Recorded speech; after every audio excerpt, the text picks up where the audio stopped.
उत्तर प्रदेश के माननीय मुख्यमंत्री जी का एक बयान, बटोगे तो कटोगे, ये अपने ऊपर लागू करो। उन्होंने उन्होंने किस संदर्भ में कहा मुझे पता नहीं, पर मैं उनके बयान में कोट करूंगा कि बटोगे तो कटोगे, बटना नहीं है, आपको एकजुट रहना, इकट्ठे रहना है, बाबा साहब मिशन को, काशीराम मिशन को सींचना है, इसी में हमारे समाज की सदगति है, अन्यथा इतने बुरी तरह मारे जाओगे। शुरू तो हो गया काम, अरे शुरू हो गया, बीएसपी कमजोर हुई है, तुम कमजोर हो, मैं कमजोर हुआ, बोलो। मैं आपसे पूछता हूं, बीएसपी कमजोर हुई है या हम कमजोर हुए? बीएसपी तो वहीं की वहीं है, बीएसपी नहीं, हम कमजोर हुए हैं। और हमारे कमजोर होने का नतीजा यह है कि आज हमारे साथ मारपीट, ठोक-पीट, पेशाब, क्या क्या बुरा हाल शुरू हो गया है, उसका आप बानगी देख रहे हैं ना, देख रहे? स्टेचू नहीं लगने दी जा रही मध्य प्रदेश हाईकोर्ट के अंदर। बहुत सारे लोग ये कहते हैं बीएसपी खत्म हो जाएगी तो बहन जी का क्या होगा। तो मैं आपसे जानना चाहूंगा, अगर बीएसपी खत्म हो गई तो बहन जी का क्या होगा, या आम जनता का क्या होगा, क्या होगा? देखिए, मैं अपने समाज के लोगों को ये कहता हूं, बहन जी आपसे हैं और आप बहन जी से, बीएसपी आपसे है और आप बीएसपी से, हम सब लोग इस सामाजिक आंदोलन का हिस्सा हैं जी। चंद के समझ लीजिएगा, चंद पढ़े लिखे लोग जो 1% भी नहीं है, जो शहरों में आके बस गए, उन्होंने अपने बच्चे विदेशों में सेट कर दिए, यहां पर राजनीति कर रहे हैं। समझ लो, मैं भारत के आम अनुसूचित जाति जनजाति समाज को संदेश देना चाहता हूं, ये 1% से भी कम लोग हैं जिन्होंने शहरों में आके मकान बना लिए हैं, जिन्होंने अपने बच्चे विदेशों में सेट कर दिए हैं, 1% से भी कम है।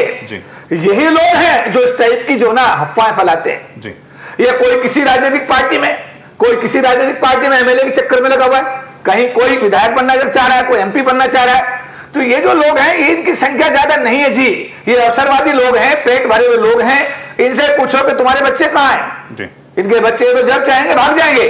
भारत के अंदर जो लोग आप लोग हैं, जो भारत के विकास के लिए 24 घंटे काम करता है, वो भारत का गांव में रहने वाला अनुसूचित जाति जनजाति समाज का व्यक्ति है, जो खेतों में धान बोता है, जो खेतों में गेहूं बोता है, कपास बोता है, कृषि प्रधान बनाता है। यही अनुसूचित जाति जनजाति समाज का गरीब तबके का आदमी शहरों में आकर के मिट्टी डालता है, ईंट ढोता है, मल्टी स्टोरी बिल्डिंग बनाता है, फ्लाईओवर बनाता है, सड़कें बनाता है, तब ये देश का शहरीकरण होता है। और जब खेतों में काम करता है तब ये देश कृषि प्रधान बनता है।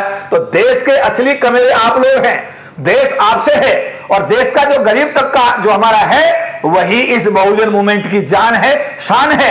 ये जो 1% लोग एमएलए एमपी बनने के चक्कर में लगे, मेरा निवेदन है इनसे बच के रहना।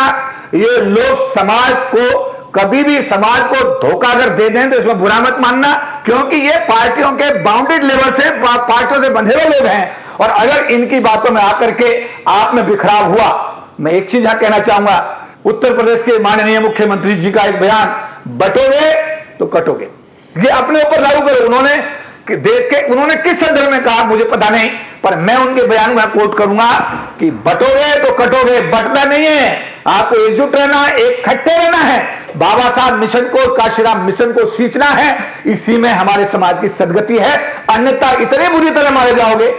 शुरू तो हो गया काम, अरे शुरू हो गया, बीएसपी कमजोर हुई है, तुम कमजोर हो, मैं कमजोर हुआ, बोलो। मैं आपसे पूछता हूं, बीएसपी कमजोर हुई है या हम कमजोर हुए?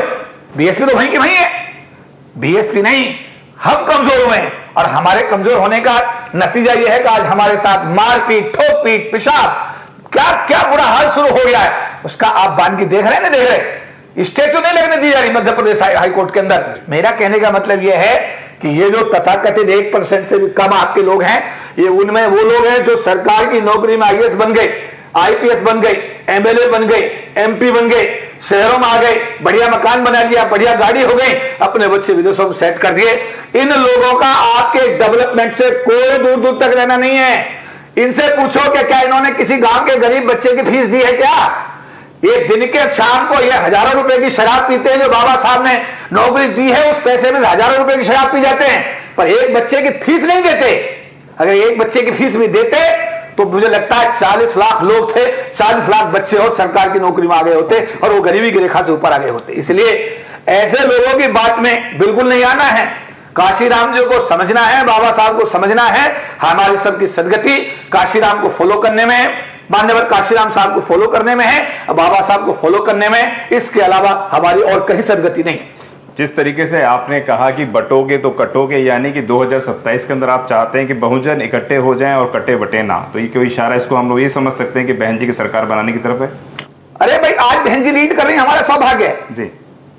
मैं कह रहा हूं बहुजनों की सरकार बनाओ, केंद्र में भी और राज्य में भी। मैं कह रहा हूं, आपको खुला बोल रहा हूं। बिल्कुल। देखिए, जब तक खुद अपने, जब 4 बार मुख्यमंत्री बने तो अपने आप कर दिया ना, नोएडा के अंदर, अंबेडकर पार्क लखनऊ के अंदर। अरे आप लोग बोलो, अब क्या हो रहा है? योगी जी अपने लोगों को कर रहे हैं, बताइए SC ST का क्या हो रहा है? बताइए, मुख्यमंत्री तो पूरे प्रदेश के हैं जी। केंद्र सरकार से मैं पूछना चाहता हूं, कोई योजना SC ST के डेवलपमेंट की तो बताइए। इन 5 तीर्थों को कब तक आप लोग भुनाते रहोगे भाई जी? भाई गरीब तबके के लिए क्या काम कर रहे हैं आप बताइए? क्या इन लोगों को क्या विशेष आप लोगों ने कोई व्यवस्था की तो बताइए। अगर ऐसा है तो जब तक बहुजन समाज का कोई बेटा बेटी प्रधानमंत्री की कुर्सी पर नहीं बैठेगा, तब तक मुझे लगता है कि SC ST समाज के साथ जिस न्याय की हम बात करते हैं, जिसकी उम्मीद करते हैं, जिसका सपना बाबा साहब अम्बेडकर ने संविधान बनाते हुए देखा, जिसका सपना मान्यवर काशीराम ने देखा, वो सपना तब तक पूरा नहीं होगा। और इसके लिए आप सबको एकजुट होना है, इकट्ठा होना है, इकट्ठे होकर के अपनी सरकार बनानी है और हुक्मरान बनकर के अपने समाज के हितों को खुद संरक्षित करना है। कोई भी आदमी इस देश की जातिगत व्यवस्था में सांस लेने वाला कोई भी आदमी अनुसूचित जाति जनजाति समाज के बारे में अगर उसको देना मजबूरी है तो देगा, और अगर ना देने का कोई रास्ता निकाल सकता तो निकाल लेगा। ये इस देश का कड़वा सच है। इसलिए जब तक सत्ता आपके हाथ में नहीं आएगी, तब तक पिटते रहोगे, ऐसे ही छिताई होती रहेगी, ऐसे अत्याचार अन्याय होते रहेंगे। और इनसे बचने के लिए आपको रहना इकट्ठा। बाबा साहब अम्बेडकर ने be educated, be united, then struggle, उसका अर्थ यही है, इकट्ठे हो जाओ, इकट्ठे हो जाओ, इकट्ठे हो जाओ और इकट्ठे होकर के सत्ता को अपने हाथ में लो।